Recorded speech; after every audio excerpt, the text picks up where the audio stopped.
இப்போ நம்ம எதை பற்றி பேச போகிறோம்னா ஜிம்முக்கு வரவங்களுக்கு தேவையான நியூட்ரியன்ஸ். அது ஆக்சுவலாக நார்மலாக எல்லாருக்குமே தேவைப்படும். பட் ஜிம்முக்கு வரவங்க ஸ்பெசிஃபிக்காக எதை பற்றி பேசுவாங்க தெரியுங்களா? பார்த்தீங்கன்னா ப்ரோட்டீனை பற்றி பேசுவாங்க. சரிங்களா? ப்ரோட்டீனு, கார்போஹைட்ரேட்ஸு, ஃபேட்டுன்னுவாங்க. சரிங்களா? இப்போ ப்ரோட்டீனு, கார்போஹைட்ரேட், ஃபேட்டு பார்த்தீங்கன்னா மைக்ரோ நியூட்ரியன்ஸில் வராது, மேக்ரோ நியூட்ரியன்ஸ்னு வரும். இப்போ மைக்ரோ நியூட்ரியன்ஸ் பார்த்தீங்கன்னா வைட்டமின்ஸ், மினரல்ஸ் நம்மளுக்கு தேவையானது. இப்போ நிறைய பேர் என்ன பண்ணுறாங்க, மல்டி வைட்டமின்ஸ் எடுக்கிறாங்க. மல்டி வைட்டமின்ஸ் சப்ளிமெண்ட்டாக எடுக்க காரணம் என்னென்னா, அவங்க சாப்பிட்ற ஃபுட்டில் எல்லா வைட்டமினும் கிடைக்க வாய்ப்புகள் கம்மி. அந்தளவுக்கு அதிகமான ஃபுட்டை நம்ம யாரும் கன்சியூம் பண்ணுறதில்ல. அதனால மல்டி வைட்டமின்ஸ் எடுக்கிறோம். இப்போ ஃபிஷ் ஆயில் எதுக்கு எடுக்கிறோன்னு பார்த்தீங்கன்னா வச்சுங்க, ஜாயின்ட்ஸ் இன்ஃப்ளமேஷன் அதிகமாகும்.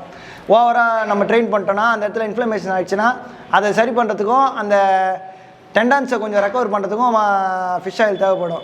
இன்னொன்று பார்த்தீங்கன்னா ப்ரோட்டீனை பற்றி எல்லாருமே பேசிகிட்டே இருப்பாங்க. நிறைய பேர் சப்ளிமெண்ட்டாக தான் ப்ரோட்டீன் நினச்சிருக்காங்களே தவிர நேச்சுரல் ஃபுட்டை பற்றி ஒன்றும் தெரியாது. இப்போ எக் எடுக்கலாம், சிக்கன் எடுக்கலாம், பீஃப் எடுக்கலாம், ஃபிஷ் எடுக்கலாம். இதெல்லாமே ப்ரோட்டீன் சோர்ஸஸ் தான். இப்போ வெஜிடேரியன் சோர்ஸஸ் ஏன் அதிகமாக ப்ரிஃபர் பண்ண மாட்டாங்கன்னா வச்சுக்கோங்க, அமினோ ப்ரொஃபைல் வந்து ஃபுல்லாக ஃபுல்ஃபில் ஆகாது.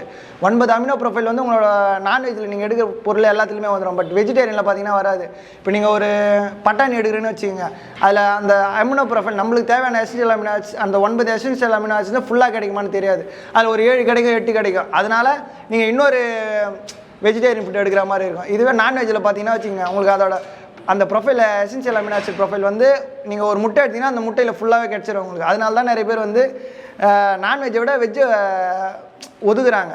எப்படின்னா சிக்கன் தான் எடுக்கணும், எக்கு தான் எடுக்கணும், வெஜ்ஜில் அந்த அளவுக்கு இல்லை. நிறைய பேர் வெஜிடபிளே எடுக்க மாட்டாங்க. நீங்கள் வெஜிடபிள் எடுக்கிறதுனால உங்களுக்கு பெனிஃபிட் என்னென்னா அதில் ஃபைபர் கண்டென்ட் இருக்குது. சரிங்களா?